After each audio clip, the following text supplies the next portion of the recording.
Ya, Assalamualaikum warahmatullahi wabarakatuh. Bagaimana kabar kalian semua? Warahmatullahi Waalaikumsalam. Baik, Sehat Bu. Bu. Baik, Bu Guru. Alhamdulillah, kita masih dipertemukan oleh Allah dalam keadaan sehat walafiat untuk belajar SKI seperti biasanya. Sebelum pembelajaran kita mulai, marilah kita berdoa terlebih dahulu agar kalian diberi ilmu yang bermanfaat dan ilmu yang barokah. Silakan Ketua kelas dipimpin untuk berdoa. Baik, terima kasih Bu Guru. Mari kawan-kawan, sebelum kita belajar, alangkah lebih baiknya kita munajat berdoa kepada Allah Subhanahu wa taala supaya pembelajaran kita bermanfaat. Dengan berdoa membacakan Ummul Quran suratul Fatihah. Ala hadiniyah wa ana kuliyatin sholihah ila hadratin Nabil Mustafa al-Fatihah. A'udzu billahi minasyaitonir rajim. Bismillahirrahmanirrahim. Bismillahirrahmanirrahim. Billahi Alhamdulillahirabbil alamin arrahmanirrahim maliki yaumiddin iyyaka na'budu wa iyyaka iyyaka nasta'in na'budu wa ihdinas iyyaka siratal nasta'in mustaqim ihdinas siratal mustaqim. ghairil Shiratal maghdubi alaihim ladzina waladdallin amin. Amin. Selesai. Oke, terima kasih. Saya absen dulu. Muhammad Idam, Hadir. Aditya, Hadir. Muhammad Khairul, Pio. Hadir, Bu. Ya, oke. Baik, anak-anakku sekalian, sebelum Ibu menjelaskan materi pada pagi hari ini, akan Ibu review pelajaran yang minggu kemarin. Pelajaran di minggu kemarin, kalian sudah mempelajari tentang apa? Ini belum besi kan? Mana? Minggu kemarin kalian sudah mempelajari tentang apa materinya? Ngeblur kan. Nabi Muhammad, Bu. Ya, sejarah Nabi Muhammad. Oke. Untuk mereview pembelajaran yang sudah kalian pelajari di minggu kemarin, alangkah baiknya kita menyanyikan sejarah Nabi Muhammad, lagu sejarah Nabi Muhammad. Anak-anak, ini lagu sejarah Nabi Muhammad yang liriknya pakai nada nadoman biasanya, yang qala Muhammadun huwa ibnu Maliki Ahmadu Robillah khairu maliki, tapi diganti liriknya dengan sejarah Nabi Muhammad. Siap ya? Bu. Oke. 1, 2, 3. Nabi Muhammad adalah Nabi kita, suri tauladan panutan bagi Bagi kita. kita Nabi Nabi Muhammad Muhammad lahir di lahir kota di kota Mekah. Mekah. Nabi Muhammad Muhammad wafatnya di Hidupnya di Madinah. Madinah. Ayah Ayah Nabi Nabi Sayyid Sayyid Abdullah Abdullah namanya. namanya. Punya Ibunya Sayyidah Sayyidah Sayyidah Aminah Aminah namanya. namanya. Umur Umur 2 bulan di rahim ibunya. ibunya. Ayahnya telah Ayahnya wafat telah wafat meninggalkannya. meninggalkannya. Setelah disusui Itu ibu Ibu Aminah, Aminah lalu lalu disusui disusui Halimah Halimah Sa'diyah. Sa'diyah. ketika Nabi Ketika Nabi enam Nabi 6 tahun umurnya, umurnya, ibunya ibunya juga juga wafat meninggalkannya. meninggalkannya. Ya, terima kemudian kasih. Diasuh oleh kakeknya Abdul Muthalib sangat menyayanginya. Saat Saat Nabi Nabi Nabi 8 8 bertahun tahun tahun umurnya, umurnya, kakeknya juga kakeknya wafat wafat juga wafat meninggalkannya. meninggalkannya. Kemudian diasuh oleh diasuh pamannya Kemudian Abu diasuh oleh Thalib yang pamannya selalu Abu Talib membelanya saat membelanya. Nabi Nabi 9 tahun umurnya umurnya, belajar belajar Belajar berdagang berdagang berdagang bersama bersama bersama pamannya. pamannya. pamannya. bertambah umurnya Kalimat wahimadnya bangsawan dan Khadijah dermawan dan dermawan solihah juga solihah. saat Nabi saat umur Nabi 35 telah mampu 35 telah mempersatukan mempersatukan kaumnya. mempersatukan Al-Amin sebagai gelar sebagai gelar pertamanya, pertamanya gelar gelar yang diberikan oleh kaumnya ketika 40 tahun umurnya. Nabi Nabi mendapatkan mengadakan wahyu yang pertama ketika ketika 50 50 tahun umurnya istrinya Khadijah pun meninggalkannya. Kemudian Kemudian Abu Abu Thalib Thalib sang pamannya pamannya juga juga menyusul menyusul wafat wafat meninggalkannya. meninggalkannya. ketika Ketika 51 51 umurnya umurnya Nabi Isra Isra Mi'raj menemui Tuhannya Tuhannya dari dari Masjidil Haram Masjidil di Haram tanah Makkah Mekah menuju menuju Masjidil Masjidil Aqsa Aqsa penuh berkah. berkah. Kemudian Kemudian kemudian naik Sidratul Sidratul Muntaha, Muntaha Muntaha Nabi menerima menerima perintah perintah Tuhannya, Tuhan perintah Tuhannya diwajibkan diwajibkan diwajibkan sholat sholatnya lima 5 waktunya juga diwajibkan juga kepada kepada diwajibkan kepada umatnya. umatnya. Oke. Terima kasih. Next slide selanjutnya.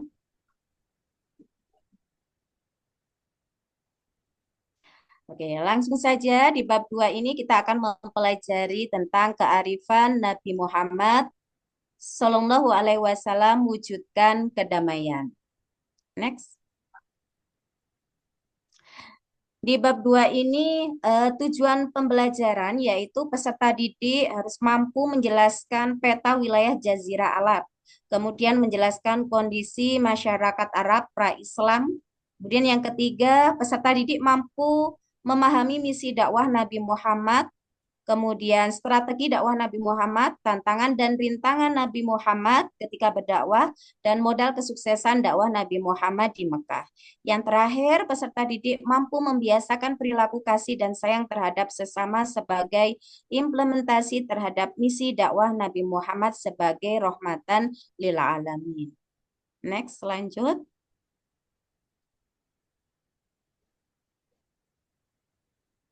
Oke, lanjut, Pak.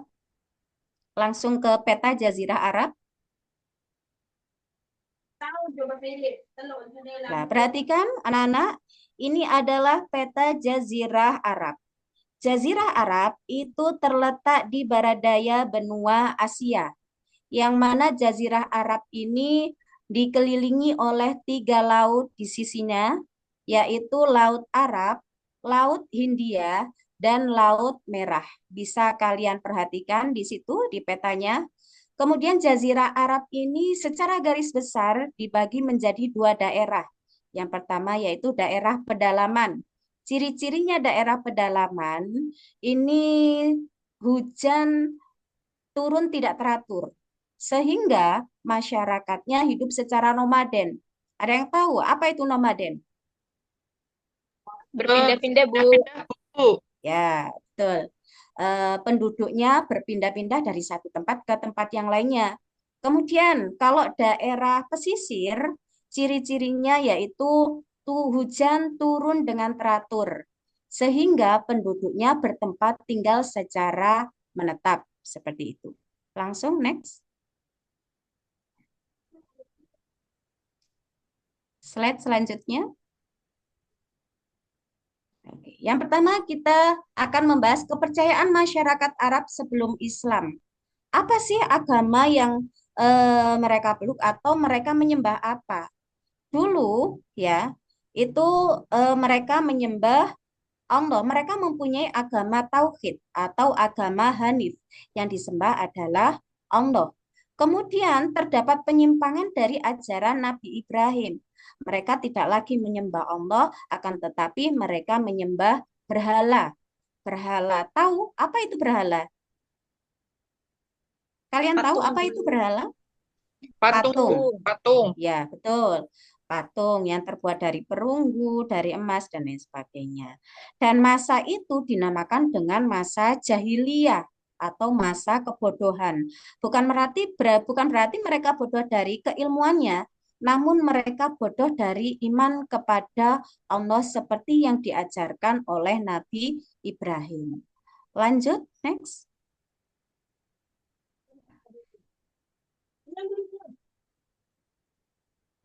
Kemudian selain mereka menyembah berhala, itu ada kepercayaan lainnya. Mereka menyembah malaikat. Mereka meyakini bahwa malaikat itu adalah putri Tuhan.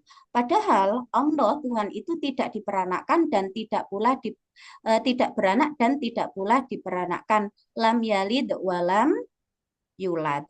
Dan mereka juga menyembah jin, roh, dan lain sebagainya. Selain itu, next, mereka juga mempercayai tahayul. Tahayul tidak masuk akal, nggak masuk logika. Apa tahayulnya? Setiap perut orang itu terdapat ular. Ya. Kemudian kalau mereka menginginkan turunnya hujan, maka mengikatkan rumput kering pada ekor kambing. Dan mereka meyakini itu kalau seseorang memakai cincin dari tembaga, besi, itu bisa menambah kekuatan. Nah, itu kepercayaan orang Arab sebelum beragama Islam. Kemudian kondisi sosial dan moral masyarakat Mekah sebelum Islam. Orang Mekah, ya, orang Arab itu aslinya mempunyai karakter yang baik. Mereka mempunyai daya ingat yang sangat tinggi. Kemudian loyal terhadap pemimpin. Akan tetapi karakter-karakter baik itu terkikis oleh kebiasaan-kebiasaan buruk mereka. Mereka suka minum minuman keras, berzina, berjudi, merampok, yang mana itu semua adalah termasuk dosa besar. Dan mereka mempunyai kebiasaan yang sangat buruk sekali, melanggar HAM, hak asasi manusia, yaitu mengubur bayi perempuan secara hidup-hidup. Anak-anak, kalian tahu nggak kenapa mereka mengubur bayi perempuan secara hidup-hidup? Alasannya apa?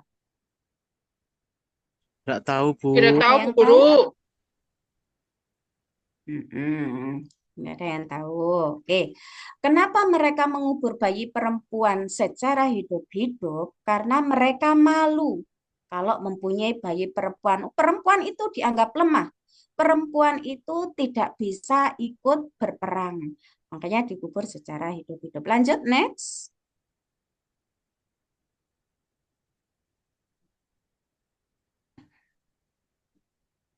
Oke. Strategi dakwah Nabi Muhammad di Mekah. Ada dua strategi yang dilakukan oleh Nabi Muhammad ketika berdakwah di Mekah. Yang pertama adalah dakwah Syria. Yang kedua dakwah Jahriyah. Apa itu artinya Syria? Dakwah Syria. Apa artinya Syria? Sembunyi-sembunyi. Ya, betul. Dakwah secara sembunyi-sembunyi. Nabi Muhammad dakwah secara sembunyi-sembunyi itu setelah turun surat Asy-Syu'ara ayat 214 yang berbunyi wa anzir ashiratakal aqrabina, dan berilah peringatan kepada kerabat-kerabatmu yang terdekat. Kenapa Nabi Muhammad memilih dakwah secara Syria atau sembunyi-sembunyi terlebih dahulu? Karena ada beberapa alasan. Alasannya yaitu Nabi Muhammad menghindari ancaman dan siksaan dari kaum kafir Quraisy. Yang mana kaum kafir Quraisy itu sangat kejam sekali terhadap orang-orang yang mau masuk agama Islam. Dan ketika dakwah Syria itu muncul beberapa ashabul awalun atau orang yang mula-mula masuk agama Islam. Ada Ali bin Abi Thalib, ada Khadijah binti Khuwailid, Abu Bakar As-Siddiq, dan Zaid bin Harisah. Dan Nabi Muhammad dakwah secara Syria itu selama 3 tahun. Kemudian turunlah surat Al-Hijr ayat 94 yang berbunyi fasda bima tu'mar wa'rid anil musyrikin. Lah, ayat ini bahwa menunjukkan bahwa Nabi Muhammad diutus oleh Allah untuk dakwah secara jahriyah, secara terang-terangan. Yang artinya maka sampaikanlah Muhammad secara terang-terangan segala apa yang diperintahkan kepadamu dan berpalinglah dari orang yang musyrik. Nah, awalnya Nabi Muhammad dakwah secara terang-terangan itu terjadi di Bukit Sofa. Ya, bagaimana respon masyarakat Mekah pada waktu itu? Nah, ini akan kita pelajari di slide selanjutnya. Lanjut, next. Oke. Misi dakwah Nabi Muhammad di Mekah, satu, mengajarkan ketauhidan. Nabi Muhammad mengajak orang-orang Mekah untuk masuk agama Islam, untuk menyembah Allah. Kemudian yang kedua, menegaskan hari kiamat adalah hari pembalasan. Ya, orang kafir Quraisy tidak percaya dengan adanya hari pembalasan. Manusia meninggal, dikubur, tinggal tulang belulang, ya sudah tidak ada kehidupan lagi. Seperti itu orang kafir Quraisy berpikirnya. Kemudian yang ketiga, mengubah perilaku masyarakat jahiliyah. Tadi sudah saya terangkan di atas bahwa masyarakat jahiliyah orang Mekah pada waktu itu mempunyai kebiasaan yang sangat buruk, minum minuman keras, berzina, merampok, berjudi, dan lain sebagainya. Dan itu akan diubah oleh Nabi Muhammad. Kemudian yang keempat, mengangkat dan melindungi hak asasi manusia. Dan setelah Nabi Muhammad dakwah, nanti tidak ada yang namanya orang mengubur bayi perempuan secara hidup-hidup. Dan itu akan dilindungi hak asasi manusia. Lanjut, slide selanjutnya. Faktor yang menyebabkan penolakan terhadap dakwah Rasulullah. Kenapa orang-orang Mekah, bangsa Arab, itu dulu menolak dakwahnya Kanjeng Nabi? Karena satu, ketakutan kehilangan kekuasaan. Mereka takut kehilangan kekuasaan. Mereka berpikir seperti ini. Kalau semua nurut kepada Muhammad, yang berkuasa berarti di sini adalah Muhammad. Tetapi Nabi Muhammad tidak seperti itu. Nabi Muhammad hanya menyebarkan agama Islam, tidak akan menggeser kekuasaannya pembesar-pembesar kafir Quraisy pada waktu itu. Yang kedua adalah hilangnya status sosial. Yang terakhir, hilangnya perdagangan patung. Pada waktu itu mereka punya mata pencaharian yaitu sebagai pedagang. Berdagang apa? Berdagang patung. Nah, mereka juga berpikir seperti ini. Kalau semuanya menyembah Allah, ya, tidak ada yang menyembah patung. Patung ini berarti nggak ada yang beli dan patung ini tidak akan laku, seperti itu. Lanjut, tantangan dan rintangan ketika Nabi Muhammad dakwah. Apa sih tantangannya? Satu, penghinaan, ancaman, dan siksaan terhadap Rasulullah. Pas waktu Nabi Muhammad dakwah secara jariah, orang kafir Quraisy itu melempari Nabi Muhammad dengan batu. Kemudian dilempari dengan kotoran binatang. Ya. Kemudian ketika Nabi Muhammad hijrah ke Taif, bagaimana perlakuan masyarakat Taif? Begitu kejamnya. Mereka melempari Nabi dengan batu sampai bajunya Nabi Muhammad itu berlumuran darah. Kemudian yang kedua tantangannya penyiksaan terhadap pengikut Rasulullah. Pengikut-pengikut Rasulullah, orang-orang yang masuk agama Islam itu disiksa oleh orang kafir Quraisy. Contoh, ada seorang budak namanya Bilal bin Robah. Bilal bin Robah ini mempunyai tuan namanya Umayyah bin Khalaf. Umayyah bin Khalaf tahu kalau Bilal bin Robah masuk agama Islam, langsung disiksa oleh Umayyah bin Khalaf. Disiksa, ditindih batu besar, dijemur di bawah terik matahari dan dicambuk. Ya.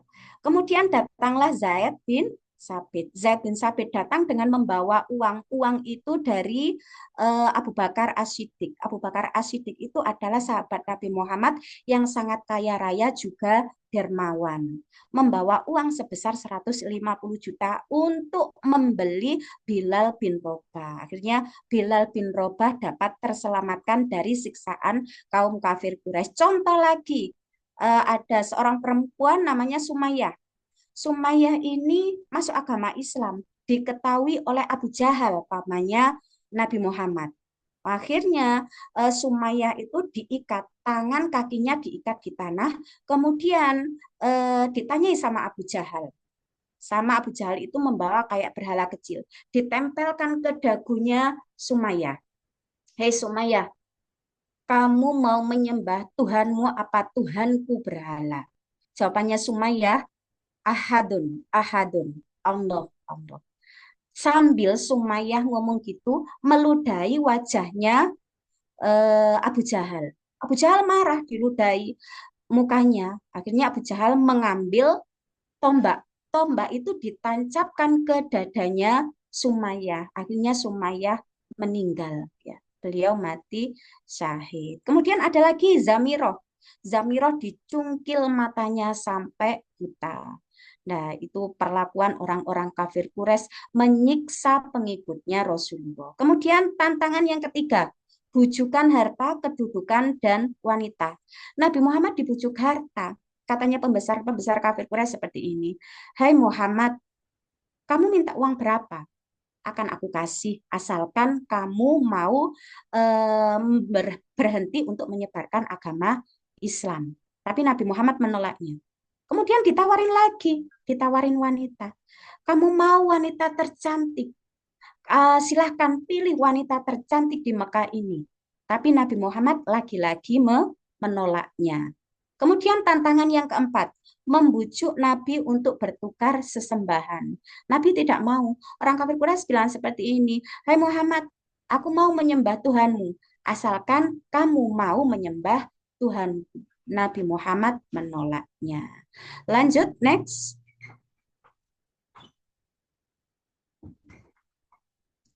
Modal kesuksesan dakwah Nabi Muhammad di Mekah.